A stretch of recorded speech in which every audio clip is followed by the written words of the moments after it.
Café Jurídico, episodio 132, edición de verano.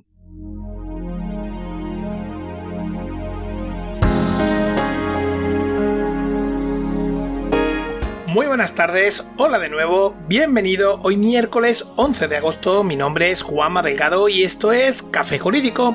un espacio de divulgación jurídica donde, en el tiempo que dura un café, abordaremos novedades legislativas, interpretaciones de doctrina y jurisprudencia sobre distintas temáticas, aprenderemos a manejar herramientas para la eficacia y la productividad profesional y, en definitiva, nos acercaremos de una forma amena y distendida al sector jurídico. ¿Comenzamos? Bienvenida, María Ángeles.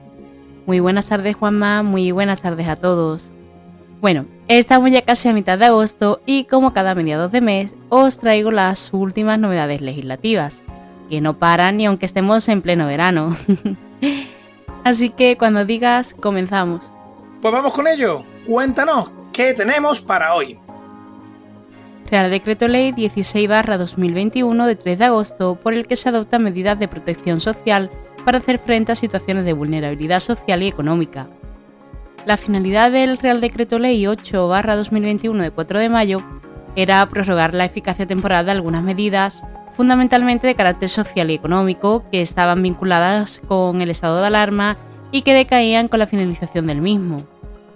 Dicha prórroga extendió la eficacia de las medidas más significativas de protección hasta el 9 de agosto de 2021. Dada la proximidad de la fecha de finalización de la vigencia extendida de tales medidas y ante la persistente incertidumbre sobre la evolución de la pandemia a nivel global, es necesario volver a prorrogar el plazo de vigencia de alguna de estas medidas adoptadas en el Real Decreto antes referenciado, para seguir haciendo frente a las situaciones de vulnerabilidad social y económica, como la de garantizar el suministro a los consumidores vulnerables de agua, electricidad y gas natural, así como para permitir el acceso al bono social por parte de determinados colectivos y por hacer frente en el ámbito de la vivienda a determinadas situaciones de vulnerabilidad. La extensión temporal de todas estas medidas responde a razones de necesidad debido a que, tras la finalización del estado de alarma, aún continúan presentes los efectos del COVID-19 y la recuperación social y económica se está llevando a cabo de forma progresiva, siendo que la actividad económica de determinados sectores todavía sigue estando sujeta a ciertas restricciones derivadas de la evolución y los efectos de la pandemia. Bueno, María Ángeles, ¿puedes indicarnos hasta cuándo se prorroga la vigencia de estas iniciativas contenidas en el Real Decreto Ley 8/2021 de 4 de mayo? Pues las mismas se prorrogarán hasta el 31 de octubre de 2021. ¿Y qué más nos puedes contar sobre este Real Decreto? Pues que se estructura en 3 capítulos, 4 artículos, una disposición derogatoria y 4 disposiciones finales. El capítulo 1 recoge una serie de medidas extraordinarias aplicables a situaciones de vulnerabilidad económica y social que en esencia suponen, como ya he indicado, el prorrogar hasta el 31 de octubre de 2021 algunas de las medidas adoptadas para dar cobertura a dichas situaciones de vulnerabilidad en relación con la garantía de determinados suministros y el derecho a la percepción del bono social por parte de consumidores y determinados colectivos vulnerables, así como de determinadas medidas de protección en el ámbito del arrendamiento de viviendas, contenidas en el Real Decreto Ley 11/2020 de 31 de marzo, por el que se adoptaban medidas urgentes complementarias en el ámbito social y económico frente al COVID-19. Para ello, se amplía la garantía de suministro de agua, electricidad y gas natural a los consumidores vulnerables, prevista en el artículo 4 del Real Decreto Ley 8/2021 de 4 de mayo, modificándose con ello el artículo 5 de dicha norma, que configura una nueva categorización de consumidor vulnerable a los efectos de la percepción del bono social de electricidad y la protección especial frente a la interrupción del suministro, extendiendo esa condición de consumidor vulnerable para prorrogar el derecho a percibir el bono social en los términos que corresponda, sin perjuicio de la posibilidad de acogerse a dicha condición en cualquier momento anterior o posterior a esa fecha, al amparo del resto de supuestos previstos en el Real Decreto 897/2017 de 6 de octubre, por el que se regula la figura de consumidor vulnerable, el bono social y otras medidas de protección para los consumidores domésticos. El capítulo 2 extiende las medidas de protección en situaciones de vulnerabilidad en materia de vivienda establecidas en el Real Decreto Ley 11/2020 de 31 de marzo. De esta manera, Mediante el artículo 2 se amplía la suspensión de los procedimientos y lanzamientos de vivienda en situaciones de vulnerabilidad en los supuestos y acuerdos con los trámites ya establecidos. Asimismo, dicho artículo amplía la posibilidad de aplicar una prórroga extraordinaria del plazo del contrato de arrendamiento por un periodo máximo de 6 meses, durante los cuales se seguirán aplicando los términos y condiciones establecidos para el contrato en vigor, siempre que no se hubiese llegado a un acuerdo distinto entre las partes, a aquellos contratos cuyo vencimiento fuera anterior al 31 de octubre de 2021. También se extiende la posibilidad de solicitar la moratoria o condonación parcial de la renta cuando el arrendador sea una empresa o entidad pública de viviendas o gran tenedor en los términos establecidos en el Real Decreto Ley 11/2020 de 31 de marzo. Y se amplían por ese mismo periodo los contratos de arrendamiento de vivienda que pueden acogerse a la prórroga extraordinaria de 6 meses en los mismos términos y condiciones del contrato en vigor. Es decir, se amplía la posibilidad del arrendatario de obtener en tales supuestos el aplazamiento temporal y extraordinario en el pago de la renta, siempre que dicho aplazamiento o la condonación total o parcial de la deuda no se hubiera conseguido ya con carácter voluntario por acuerdo entre ambas partes. Por otro lado, el artículo 3 extiende también el plazo durante el que los arrendadores y titulares de la vivienda afectados por la suspensión extraordinaria, prevista en el citado Real Decreto Ley 11/2020 de 31 de marzo, podrán presentar la solicitud de compensación prevista en la disposición adicional segunda del Real Decreto Ley 37/2020 de 22 de diciembre, de medidas urgentes para hacer frente a las situaciones de vulnerabilidad social y económica en el ámbito de la vivienda y en materia de transportes. Asimismo, y en consonancia con esta medida, se modifican los plazos previstos en el Real Decreto 401/2021 de 8 de junio, por el que se aprueban las medidas necesarias para que las comunidades autónomas puedan utilizar los recursos del Plan Estatal de Vivienda 2018-2021 a fin de hacer frente a las compensaciones que procedan y por el que se establece el procedimiento para el reconocimiento de la compensación a los propietarios y arrendadores a que se refieren los artículos 1 y 1 bis del Real Decreto Ley 11/2020 de 31 de marzo. ¿También se prorrogan las medidas en materia de protección contra la violencia de género? Sí, ello se hace en el capítulo 3 de este Real Decreto Ley, que contiene a su vez el artículo 4 de la norma, extendiendo así la consideración como esenciales de los servicios de protección y asistencia a las víctimas de violencia de género también hasta el 31 de octubre de 2021, a fin de que las administraciones públicas competentes sigan adoptando todas las medidas que resulten necesarias para garantizar tanto la prestación, entre otros, de servicios de acogida, de información o asesoramiento jurídico 24 horas a las víctimas de violencia de género, como el apoyo al personal que presta servicio de asistencia social integral a las víctimas. Por otro lado, la norma contempla una disposición derogatoria única y 4 disposiciones finales. La disposición final primera modifica los plazos establecidos del Real Decreto 401/2021 de 8 de junio y por el que se establece el procedimiento para el reconocimiento de la compensación a los propietarios y arrendadores, a que se refieren los artículos 1 y 1 bis del Real Decreto Ley 11/2020 de 31 de marzo, cuyas solicitudes podrán presentarse hasta el 30 de noviembre de 2021. ¿Cuándo entra en vigor? Pues el mismo día de su publicación en el BOE, esto es 4 de agosto de 2021.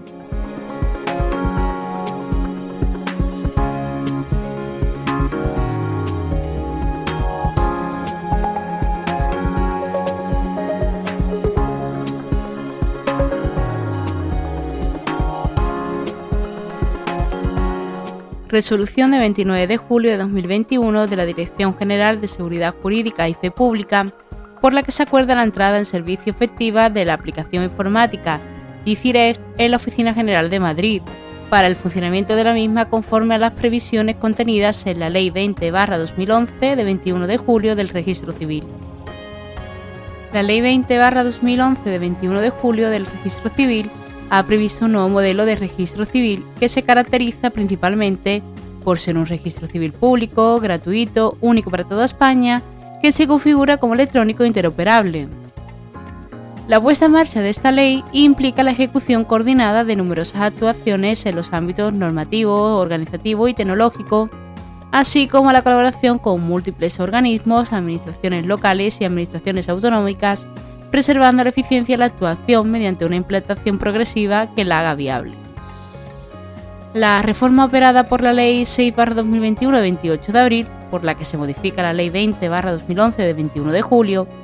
tiene en su finalidad principal este objetivo de implantación progresiva mediante una estrategia que lo lleve a cabo de la mejor manera posible. Se implanta la aplicación informática DICIREG, comenzando las oficinas a aplicar la Ley 20/2011 de 21 de julio y se aprueban las relaciones de puestos de trabajo, quedando completada la creación de una nueva oficina del Registro Civil, no habiéndose iniciado aún la transformación de la disposición adicional transitoria cuarta, que sigue el mismo régimen actual. En tal sentido, se establece que hasta que el Ministerio de Justicia apruebe, mediante resolución de la Dirección General de Seguridad Jurídica y Fe Pública, la entrada en servicio efectiva de las aplicaciones informáticas que permitan el funcionamiento del Registro Civil de forma íntegramente electrónica, el servicio del Registro Civil seguirá prestándose según se venía haciendo hasta la fecha. Por tanto, conforme a la potestad conferida, con la presente resolución se aprueba la entrada en servicio efectivo en la Oficina General del Registro Civil en Madrid de la aplicación informática DICIREG del Ministerio de Justicia, que permite el funcionamiento del Registro Civil conforme a las previsiones contenidas en la Ley 20/2011 de 21 de julio, a partir de las 24 horas del 27 de septiembre de 2021. Entonces, según lo que nos indica, a partir del 28 de septiembre deberá estar en pleno funcionamiento dicha aplicación para llevar a cabo la gestión, la tramitación y práctica de los asientos en el Registro Civil, ¿no? Exacto, Juanma. Por ello, el Ministerio de Justicia deberá de proveer todo lo necesario para que ello pueda llevarse a cabo de manera efectiva, además de proveer también todo lo necesario para su posterior desarrollo tecnológico evolutivo, explotación y mantenimiento de la aplicación informática DICIREG. ¿Algo más que quieras contarnos al respecto de esta resolución? Pues que con la entrada en servicio efectivo de la aplicación, el Registro Civil Exclusivo de Madrid pasará a denominarse Oficina General del Registro Civil de Madrid, según resulta creada en virtud de lo dispuesto en la disposición transitoria octava, y serán de aplicación las demás previsiones contenidas en la Ley 20/2011 21 de julio. El personal que en la fecha reseñada de entrada en servicio efectiva de DICIREG esté prestando servicio en el Registro Civil Exclusivo de Madrid continuará desarrollando sus funciones según lo indicado en la disposición transitoria octava de la Ley 20/2011 y en esta resolución, aplicando las normas reseñadas en el artículo 2, apartado 2. Siendo además que la Comunidad de Madrid, con competencias en esta materia, colaborará en cuanto a los demás servicios necesarios en los términos previstos por la disposición adicional sexta de la Ley 20/2011 y, en su caso, en los convenios y protocolos que se articulen entre ambas administraciones públicas de común acuerdo. No obstante, mientras no entre en vigor el nuevo reglamento del Registro Civil, se tendrá en cuenta para la tramitación en esta oficina general, donde es de completa aplicación la Ley 20/2011, por el orden siguiente: las reglas de la Ley 20/2011 de 21 de julio, supletoriamente la Ley 39/2015 de 1 de octubre de Procedimiento Administrativo Común, el Reglamento del Registro Civil de 1958, que al no estar derogado expresamente por la disposición derogatoria de la Ley 20/2011, se considerará aplicable en cuanto a aquellas normas exclusivamente procedimentales y que no afecten a la estructura y organización del Registro Civil, y siempre que no se opongan a dicha Ley 20/2011, a la Ley 39/2015 de 1 de octubre de aplicación supletoria o a otra norma de rango legal que haya regulado o regule con posterioridad a esa resolución algún aspecto que colisione con lo previsto en el reglamento. Asimismo, la Dirección General de Seguridad Jurídica y Fe Pública regulará, en uso de las atribuciones comprendidas en el artículo 26 de la Ley 20/2011, los protocolos e instrucciones que resulten oportunos para el mejor desempeño del servicio. ¿Cuándo entra en vigor? Pues al día siguiente de su publicación en el Boletín Oficial del Estado, 10 de agosto de 2021.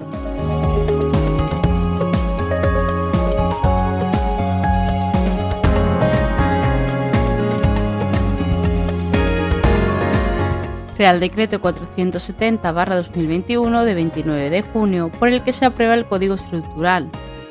Se aprueba este Código Estructural de carácter técnico como marco reglamentario por el que se establecen las exigencias que deben cumplir las estructuras de hormigón, las de acero y las mixtas hormigón-acero para satisfacer los requisitos de seguridad estructural y seguridad en caso de incendio, además de la protección del medio ambiente y la utilización eficiente de recursos naturales, proporcionando procedimientos que permitan demostrar su cumplimiento con suficientes garantías técnicas. Las estructuras constituyen un elemento fundamental para conseguir la necesaria seguridad de las construcciones que en ellas se sustentan, tanto de edificación como de ingeniería civil, y en consecuencia la de los usuarios que las utilizan. Entre los diferentes materiales que se emplean en su construcción, el hormigón y el acero son los más habituales, por lo que el proyecto y la construcción de estructuras tanto de hormigón como de acero y mixtas, de hormigón y acero, cobra una especial relevancia en orden a la consecución de dicha seguridad. La Instrucción de Hormigón Estructural EH08, aprobada por el Real Decreto 1247/2008 de 18 de julio, ha venido constituyendo desde su entrada en vigor el marco en el que se establecen los requisitos a tener en cuenta en el proyecto y ejecución de estructuras de hormigón, tanto de edificación como de ingeniería civil, con el objeto de lograr los niveles de seguridad adecuados a su finalidad. Asimismo, la Instrucción de Acero Estructural, aprobada por el Real Decreto 751/2011 de 27 de mayo, constituye el marco reglamentario por el que se establecen las exigencias que deben cumplir las estructuras de acero para satisfacer los requisitos de seguridad estructural y seguridad en caso de incendio, además de la protección del medio ambiente, proporcionando procedimientos que permiten demostrar su cumplimiento con suficientes garantías técnicas. Estas exigencias deben cumplirse en el proyecto y la construcción de las estructuras de acero, así como en su mantenimiento. Sin embargo, no existe marco reglamentario para el proyecto y ejecución de estructuras mixtas de hormigón y acero. El nuevo Código Estructural adopta un enfoque prestacional en línea con el empleado en otras instrucciones y códigos, como el Código Técnico de la Edificación, aprobado por el Real Decreto 314/2006, 17 de marzo, o las instrucciones de hormigón estructural y de acero estructural, que quedan derogadas mediante la aprobación de este Real Decreto, lo que permite no limitar la gama de posibles soluciones y fomenta el uso de nuevos productos y técnicas innovadoras. Ello se hace también en el sentido de actualizar la relación de normas referenciada en el anejo 1 del Código Estructural, cuando dicha actualización tenga por objeto acomodar su contenido al progreso de la técnica o a la normativa comunitaria. En el código se establecen y cuantifican unas exigencias de forma que pueden ser objeto de comprobación y cuyo cumplimiento acredita la satisfacción de los requisitos exigibles a las estructuras y en especial al relativo a la seguridad. La presente norma responde a la necesidad de actualizar la reglamentación vigente relativa a las estructuras de hormigón y a las estructuras de acero, de acuerdo a las novedades de carácter técnico y reglamentario que afectan al contenido de dicha reglamentación, así como incluir una nueva reglamentación para las estructuras mixtas de hormigón y acero. ¿Puedes indicarnos cuáles son los principales aspectos que se incluyen en esta nueva norma? En el Código Estructural se regulan las cuestiones relativas a bases de proyectos y análisis estructural, así como los requisitos técnicos exigibles, a los materiales, componentes, a la durabilidad de vida útil de las estructuras, a la acción de incendio, al control y la ejecución de las estructuras, actualizando las instrucciones de acero estructural y de hormigón estructural que se derogan conforme a las citadas novedades de carácter técnico y reglamentario. También con ellos se quiere regular a aquellas materias que no regula la reglamentación actual, como lo son la gestión de las estructuras existentes durante su vida útil, que actualmente quedan fuera del ámbito de aplicación de las instrucciones de hormigón y acero, los sistemas de protección, reparación y refuerzo de estructuras de hormigón, las estructuras realizadas con acero inoxidable, las estructuras mixtas de hormigón y acero. Y por otro lado, modifica las menciones a la Directiva 89/106 del Consejo Europeo de 21 de diciembre de 1988, relativa a la aproximación de las disposiciones legales, reglamentarias y administrativas de los Estados miembros sobre los productos de construcción, que se contenía en la reglamentación vigente, sustituyéndolas por el Reglamento número 305/2011 del Parlamento Europeo y del Consejo de 9 de marzo de 2011, por el que se establecen condiciones armonizadas para la comercialización de productos de construcción, y se deroga la Directiva 89/106 del Consejo de la Unión Europea, cuya principal novedad es que desaparece el concepto de idoneidad al uso de los productos con marcado Comunidad Europea, y se constituye por la presunción de veracidad de las expresiones de los valores de las prestaciones de las características de los productos amparados por dicho marcado. Evalúa la sostenibilidad de las estructuras considerando las características prestacionales, ambientales, sociales y económicas que aportan los agentes que participan en su proyecto y ejecución. Establece recomendaciones para la utilización del hormigón proyectado estructural. Incorpora los aspectos más relevantes de la normativa europea para el cálculo de las estructuras de acuerdo a los procedimientos establecidos en los eurocódigos estructurales. Tengo entendido que en las disposiciones adicionales de este Real Decreto se hace mención a la normativa de prevención de riesgos laborales y al sector público. ¿Qué nos puedes decir? En lo relativo a la prevención de riesgos laborales, estos deben de tenerse en cuenta en el contenido del proyecto, en la ejecución de las estructuras y elementos estructurales de hormigón, de acero o mixtas de hormigón y acero, y en los trabajos de mantenimiento de la estructura y en su demolición o de construcción, que se estará a lo dispuesto en la normativa específica de seguridad y salud sobre la materia y en particular a lo establecido en el Real Decreto 1627/1997 de 24 de octubre, por el que se establecen disposiciones mínimas de seguridad y salud en las obras de construcción en el marco de lo dispuesto en la Ley 31/1995 de 8 de noviembre de prevención de riesgos laborales. Respecto al sector público, los proyectos desarrollados para los órganos o entidades del sector público, como alternativa a las 3 opciones previstas en el artículo 3 del Código Estructural para justificar que la estructura cumple las exigencias establecidas en dicho código, se podrán adoptar soluciones técnicas de acuerdo con los procedimientos que contemplen los eurocódigos estructurales, constituidos por las normas de la serie EN 1990 a 1999, que se refieran al ámbito de este código y en la versión en vigor en el momento de aprobación del mismo, cuya aplicación puede considerarse un medio para demostrar el cumplimiento de las exigencias establecidas en el Código Estructural, respetando en cualquier caso su ámbito de aplicación. Cuando se publiquen actualizaciones de dichos eurocódigos, podrán utilizarse una vez que sus correspondientes anexos nacionales estén publicados en la página web del Ministerio de Transporte, Movilidad y Agenda Urbana. Además, se cumplirán las prescripciones recogidas en este código relativas a los materiales, la durabilidad, la ejecución, el control de calidad y el mantenimiento de la estructura. ¿Algo más? Pues que lo dispuesto en este Real Decreto no será de aplicación a los proyectos cuya orden de redacción o de estudio en el ámbito de las administraciones públicas o encargo, en otros casos, se hubiese efectuado con anterioridad a su entrada en vigor, ni a las obras de ellos derivadas, siempre que éstas se inicien en un plazo no superior a 1 año para las obras de edificación, ni de 3 años para las de ingeniería civil, desde dicha entrada en vigor, salvo que por el correspondiente órgano competente, o en su caso por el promotor, se acordase acomodar el proyecto al contenido del Código Estructural. Y que se deroga el Real Decreto 1247/2008 de 18 de julio, por el que se aprueba la instrucción de hormigón estructural, y el Real Decreto 751/2011 de 27 de mayo,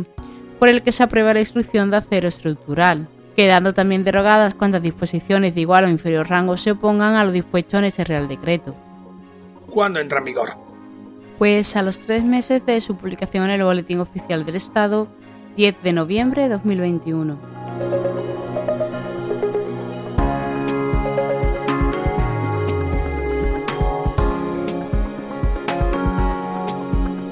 Real Decreto 688/2021 de 3 de agosto,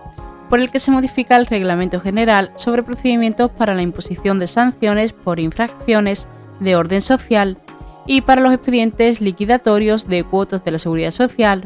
aprobado por el Real Decreto 928/1998 de 14 de mayo. En el ordenamiento administrativo sancionador se permite al sujeto responsable de una infracción reconocer su responsabilidad en la comisión de la misma y se le permite abonar el importe de la sanción propuesta inicialmente con unas reducciones sobre dicho importe, aplicándose ello de manera supletoria al procedimiento sancionador en el orden social.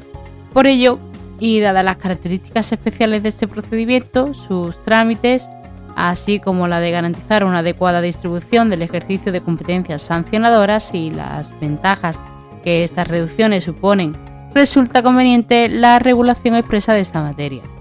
Por lo que este Real Decreto tiene como objetivo dotar de mayor eficacia la Inspección de Trabajo y la Seguridad Social, así como garantizar la efectividad y el carácter disuasorio de las sanciones, Además, amplía el procedimiento para la imposición de sanciones por infracciones y para los expedientes liquidatorios de cuotas de la Seguridad Social en dos aspectos fundamentales: la actividad administrativa automatizada y el pronto pago. Si no me equivoco, con la entrada en vigor de este Real Decreto, los procedimientos para la imposición de sanciones por infracciones de orden social podrán iniciarse mediante actas de forma automatizada. ¿Qué nos puedes contar sobre este tema? Pues sí, Juanma. Se quiere automatizar en casos concretos la actividad de la Inspección de Trabajo y la Seguridad Social para los procedimientos sancionadores relativos a las modalidades y documentación de la actuación inspectora, permitiendo la citada actuación mediante la comprobación de datos o antecedentes relativos a incumplimientos de la normativa del orden social que obren en las administraciones públicas a los que tiene acceso la Inspección de Trabajo y Seguridad Social, en virtud de lo dispuesto en los artículos 16 y 24 de la Ley 23/2015 21 de julio.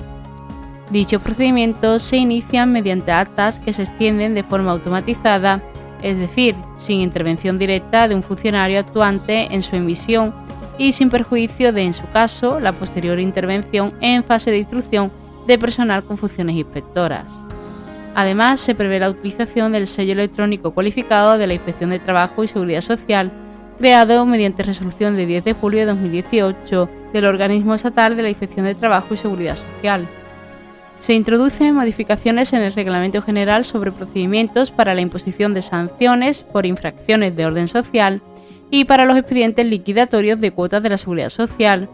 a fin de proceder a un desarrollo reglamentario específico, tanto de la actuación comprobatoria previa como del inicio de la tramitación de un procedimiento sancionador, de forma automatizada por parte de la Inspección de Trabajo y la Seguridad Social.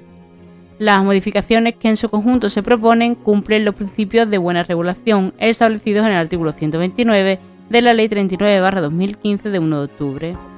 Se establece para ello una regulación completa y específica de la terminación del procedimiento administrativo sancionador por el pago de la sanción propuesta en el acta con carácter previo a la resolución que le pone fin, en el plazo establecido al efecto, en lugar de la aplicación supletoria de la regulación general contenida en el artículo 85 de la Ley 39/2015 de 1 de octubre. Además, se da una mayor coherencia al procedimiento sancionador al atribuir la competencia para resolver en el ámbito de la Administración General del Estado a aquellos organismos a los que corresponde la gestión del ámbito material afectado por la infracción. Además, la regulación propuesta para el desarrollo de un nuevo procedimiento en virtud de la actuación administrativa automatizada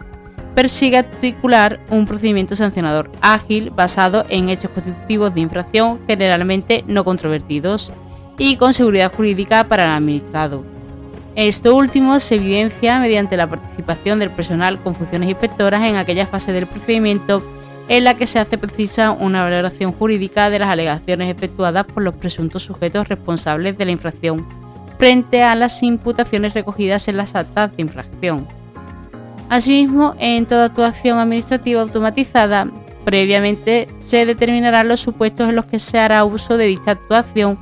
el órgano u órganos competentes para la definición de especificaciones, programación, mantenimiento, supervisión y control de calidad del sistema de información, así como en su caso el órgano responsable a efectos de impugnación.